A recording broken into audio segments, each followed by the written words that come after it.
Hey guys, today I'm gonna go over with you my recipe of how I make my Japanese cheesecake. I've tried several recipes and I've adjusted it until this recipe that I like. So what you'll be needing is 5 eggs separated. So this is 5 yolks and then this is 5 egg whites, and into the egg whites we're going to whip it into a meringue, and into that you're going to need 1 teaspoon of cream or tartar. And then we'll take, we need a cup of sugar. Half of the sugar is going to go to the meringue and half of it's going to go into the egg yolk mixture. And then you'll be needing about 1 teaspoon of vanilla extract, 8 ounces of cream cheese, which is pretty much the whole block of cream cheese, 4 tablespoons of butter, half the bar of butter, about 1/3 cup of milk. And then into my Japanese cheesecake, what I like to add is condensed milk. I put about 1 tablespoon in there, and I feel like it gives it like a milkier flavor, which I really like. And also you're going to be needing 1/3 cup of all-purpose flour and 1/3 cup of what do you call it? Corn flour, okay? So, and then also you'll be needing to make your water bath. So this is a 6-inch springform pan that I use, line it with parchment paper, and then cover it 2 times with aluminum foil so that no water seeps in. And then once we're done with the batter, we'll pour it into here, and then we're gonna fill it about halfway with like hot water. So I just have some water boiling now to pour in to make the water bath after we're done. Okay, so you're going to want to take your milk, your cream cheese, your butter, and the condensed milk and put it in a pot on low heat, like low-medium heat. And then you're going to just like stir this until it's all mixed together, okay? You want to keep stirring, you don't want to walk away because you don't want it to burn. Ideally, you'd do this over like a double boiler, but I'm being lazy and I'm just doing it this way. And it's best if you have your butter and your cream cheese at room temperature, so it's easier to try to mix this together. If you don't, it's not a big deal. It'll still work. You just have to, it'll just be harder to break it up as you're trying to get it all mixed in, okay? So you just kind of keep stirring, don't let it burn, and get it all mixed together. So this is what you want it to look like when you're all done. There should be no more chunks left, all nice and blended. I think it's a little thicker than most of the cream cheese mixture in other Japanese cheesecake recipes because I added the sweetened condensed milk in it. Alright, so now you're going to want this to come to room temperature before you mix it with your egg yolks.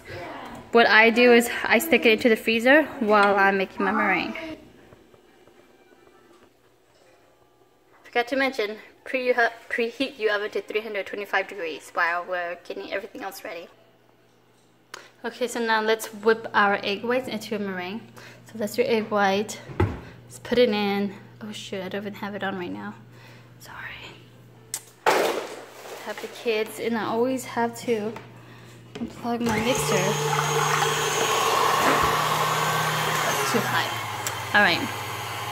So you let it whip, and then for about 30 seconds, once it starts to get a little bit more foamy, and then you'll add in your cream of tartar. So in this stage you can add in your cream of tartar.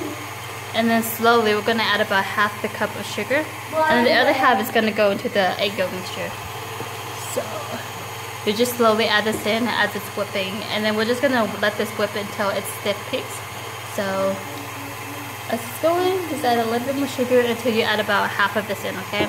So let it whip until it's at stiff peaks.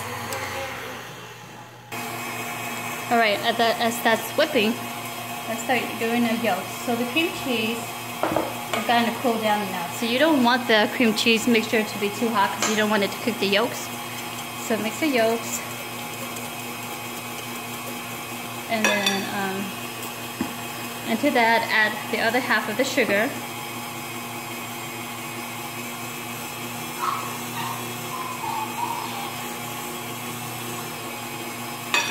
And then add in your cream cheese mixture.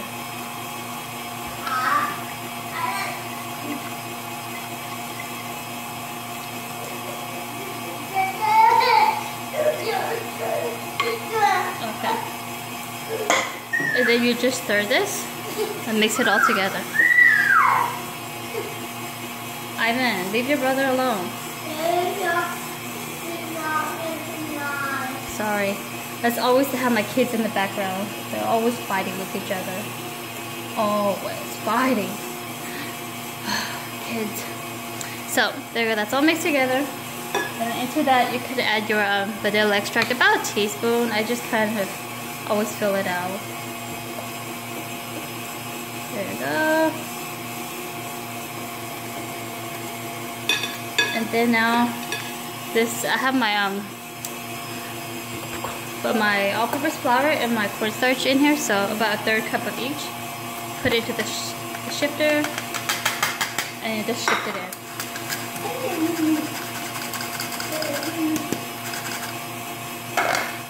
And then mix that.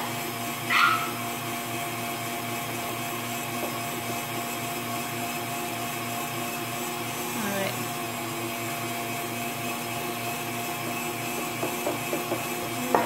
So that's all mixed together now. So now we're just waiting for our whites, my meringue to be ready. It's still mixing in there. So let me see.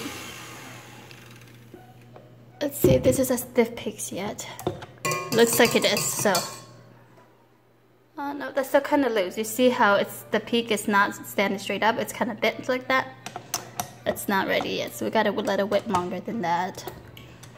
Alright, so. Okay, I let it mix some more. So now we're as stiff peaks come out. The peak is nice and straight. Stiff peaks. Alright, so now let's mix it in. So this part is the important part. Alright, so for this part you're going to want to use a spatula, and then you're just going to want to fold it in. Go get a coat, baby. It's actually a hot day. It's like 97 degrees today. I don't know why he's saying it's cold. Anyway, so you take about a 30 minutes. You put it in, and then you just fold it in. So pretty much, you just kind of go under and over, and then every once in a while, kind of split in the middle, and you just kind of keep doing that to get it all mixed together. You have to be gentle with this process because we just worked really hard to get volume and air from our meringue, and this is what's gonna make your cheesecake really light. So you're not going to want to beat this really hard because you want to be gentle. You don't want to lose that volume, okay? So around here, you can start adding more in. So take about another 1/3, and then just repeat the process. Under and over, and then across, and then you just keep going like this. Okay, so once you're done, your batter should look like this. Very foamy, but still pretty loose, okay? So I forgot to mention that this recipe is probably better for like an 8-inch springform pan, but I don't have an 8-inch on me today. I only have my 6-inch. So I'm doing a 6-inch cheesecake, and then I'm just putting in some to make like a 4-inch cheesecake. So all you do is fill it in. I fill in about, I want to say probably about like up to here, because it's gonna have volume. It's gonna expand as it's baking, but then when it starts to cool down, it deflates a little bit too. All right, so let's pour this in. It's gonna be the tricky part.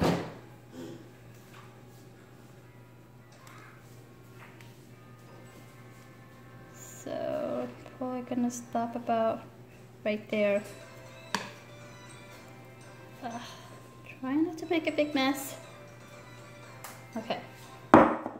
So once you get that much in, you just kind of pick it up and hit it against the table a couple times to release any air bubbles.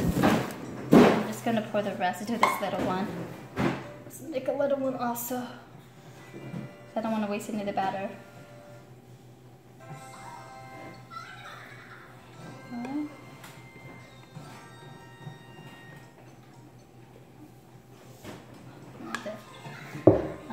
So same thing.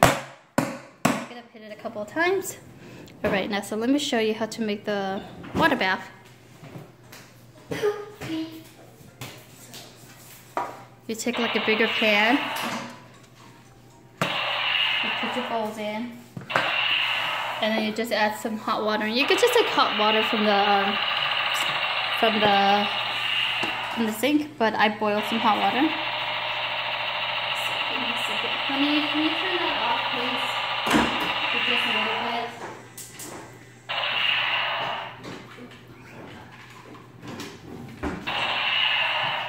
Baby, what did you do in my glove? What? What did you do in my glove? It's there. You put it in there. Move, honey. Can you move? This is hot. Oh. You put it in there, throw it in the oven. Alright. So this is some boiling water. And you just pour it in. About halfway. Ooh, making a big mess. Oh my god. It's probably better you put this in the oven first, then you pour it in, so that you don't burn yourself as you're trying to get this into the oven. But I wanted to show you guys how that looks. So it's about halfway. So now let's take this into the oven. Okay, so you're gonna want to bake it at the one of the lowest rack on the bottom, and then we're gonna bake this for 325 degrees for 25 minutes, and then we're gonna turn the temperature down to 300 degrees and then bake for another 60 minutes. Honestly, it just depends. Like I think I want to say about towards sometime towards the end, I just start checking on it because shoot. Mess this up because every oven's a little different, so sometimes it takes a little longer for some ovens. And plus I have like the smaller cheesecake baking too, so I have to check on my smaller cheesecake to make sure it doesn't burn before the bigger cheesecake is done. So we'll come back at the end of the video when our cheesecake is done.